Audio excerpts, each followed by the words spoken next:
नमस्कार। आज के इस वीडियो में हम बात करेंगे कि झारखंड में किसकी सरकार बनने जा रही है।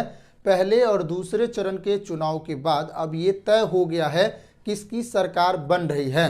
पहले चरण के मतदान में भाजपा को फायदा हुआ था, ऐसा अनुमान है, लेकिन भाजपा का दूसरे चरण में प्रदर्शन अच्छा नहीं रहा।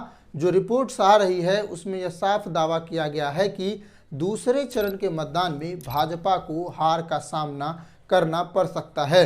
कई सारे एग्जिट पोल जिसमें एक्सिस में इंडिया के अनुसार संथाल और परगना के सीटों पर भाजपा को सिर्फ 7 से 9 सीटों पर जीतने की बात कही जा रही है। हमने भी चुनाव से पहले ये बताया था कि विश्लेषकों का ऐसा मानना है कि भाजपा ज़्यादा मजबूत नज़र नहीं आ रही है। लगभग 7 से 8 सीटों पर ही भाजपा पकड़ में दिख रही है और ऐसा अनुमान है कि दूसरे चरण के मतदान में भाजपा को काफ़ी अच्छा नुकसान हुआ है। संथाल और परगना और छोटा नागपुर के उत्तरी और दक्षिणी क्षेत्र को मिला दे तो लगभग 36 सीटें हो जाती है।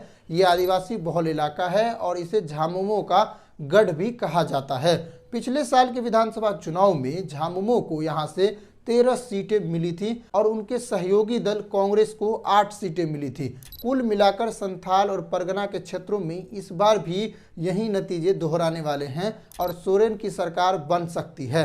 ये नतीजे दोहराने में इसलिए कामयाब हो पाएगी क्योंकि इंडिया गठबंधन आदिवासी और मुस्लिम और अन्य जातियों पर हेमंत सोरेन का अच्छा विश्वास है और उनकी विश्वसनीयता काफ़ी बड़ी है और ये हमने बहुत करीब से महसूस भी किया है। अगर झामुमो यहाँ से 20 से 25 सीटें जीतने में कामयाब रहे, फिर पहले चरण के 43 सीटों पर हुए चुनाव में यह आंकड़ा दोबारा हासिल हुआ तो इंडिया गठबंधन की सरकार बनेगी और दूसरे चरण के मतदान में और पहले चरण के मतदान में लगभग बराबर की सीटें मिलने का अनुमान है। टीवी मीडिया के एग्जिट पोल में एनडीए सरकार बनने की बात कही जा रही है, लेकिन सीटें कितनी दे रहे हैं सरकार बनाने के लिए? लगभग 42 से 44 और इंडिया गठबंधन को 36 से 40। तो ये बात समझी जा सकती है कि टीवी पर तो एनडीए की सरकार बना दिए, लेकिन होगा क्या ये अभी बाकी है।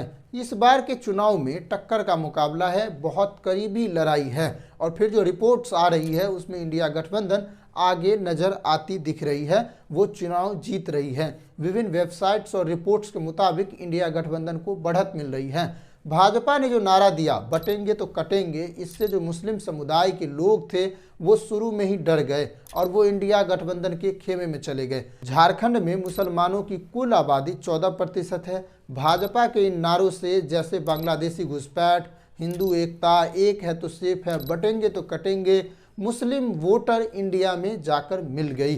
तो झारखंड के तीसरी सबसे बड़ी आबादी जो ईसाइयों की है वो भी इंडिया गठबंधन में मिल गई। इसका कारण है लगभग उसकी आबादी 4% है। जब 2014 में भाजपा के नेतृत्व में रघुवर दास के नेतृत्व में वहां पर सरकार बनाई गई थी तो उसने ईसाइयों पर कार्रवाई की थी और छापेमारी भी करवाए थे, जिससे ईसाइयों में इसको लेकर काफ़ी डर हुआ था और भाजपा के प्रति आक्रोश था। तो इससे आप साफ समझ सकते हैं कि ये आबादी भी इंडिया गठबंधन के खेमे में चली गई। लगभग 8 सीटें ऐसी है जहां ईसाइयों का वर्चस्व है, मतलब बीजेपी को इन सीटों पर हार होगा। 2024 के लोकसभा चुनाव में भी भाजपा को यहां पर हार का सामना करना पड़ा था। आदिवासी समुदायों का साथ झामुमो को हमेशा से मिलता रहा है। शिबू सोरेन से लेकर हेमंत सोरेन तक हमेशा बढ़त मिलती रही है। इससे आप समझ सकते हैं कि झारखंड प्रदेश में इंडिया की सरकार बनना लगभग तय है और भाजपा को झटका लग सकती है।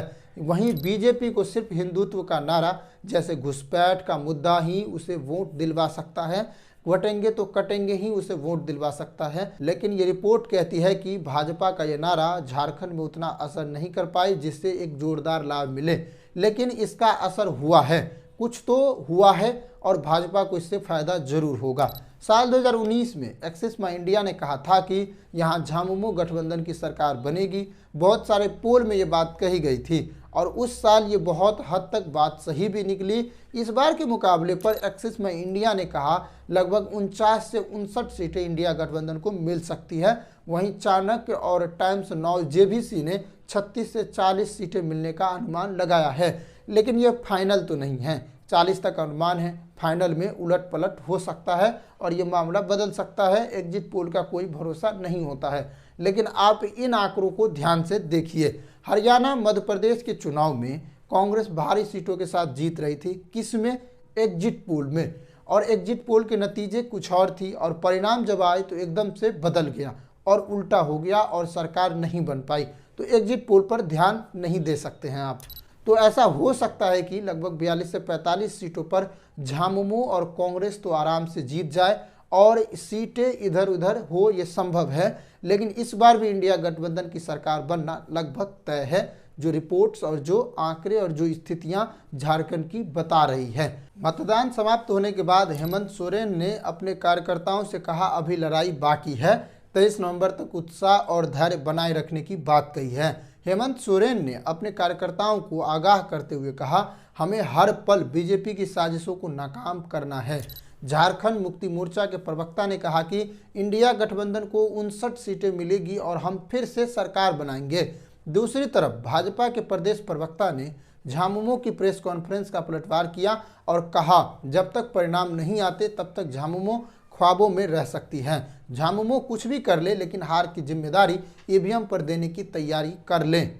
वहीं झामुमो की महासचिव सुप्रिया भट्टाचार्य ने दावा किया कि झारखंड के 24 जिलों के 11 जिलों में भाजपा का खाता भी नहीं खुलेगा।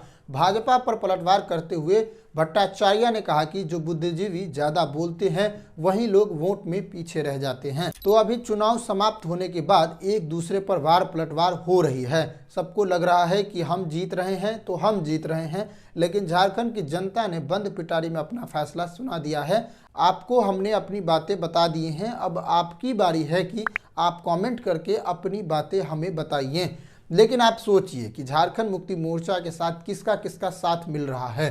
पहला आदिवासियों का, अगर उसका कुछ हिस्सा भी झारखंड मुक्ति मोर्चा और इंडिया गठबंधन के साथ जाती है, फिर मुसलमान समुदाय और फिर ईसाई समुदाय, तो 14% मुसलमान, 4% ईसाई, 18% और आधा हिस्सा भी आदिवासी समुदाय का आता है, तो लगभग ये मामला चला जाता है 40% के ऊपर। तो इस तरीके से अगर आप थोड़ा सोचने की कोशिश करें तो वहाँ पर आप साफ देख सकते हैं कि झारखंड मुक्ति मोर्चा और इंडिया गठबंधन आगे चल रही है और उनकी सरकार बन रही है। आप एग्जिट पोल के नतीजों को तत्काल पीछे छोड़ दीजिए, उनकी बातों को आप पीछे छोड़ दीजिए, लेकिन एग्जिट पोल जो आ रहे हैं, क्या उसमें इंडिया गठबंधन को बहुत अंतराल से जीतते हुए दिखाया जा रहा है? ऐसा तो नहीं है कि बहुत अंतराल है, 10 से 15 सीटों का अंतराल है, ऐसा नहीं है। लगभग 2 से 3 सीटों के अंतराल पर ऐसा दिखाया जा रहा है कि झारखंड मुक्ति मोर्चा पीछे है और भाजपा सरकार बना सकती है। तो ये मामला उलट सकती है और बिल्कुल उलट सकती है। ऐसा हुआ है कई राज्यों में और हमेशा अभी होता ही रहा है कुछ समय से।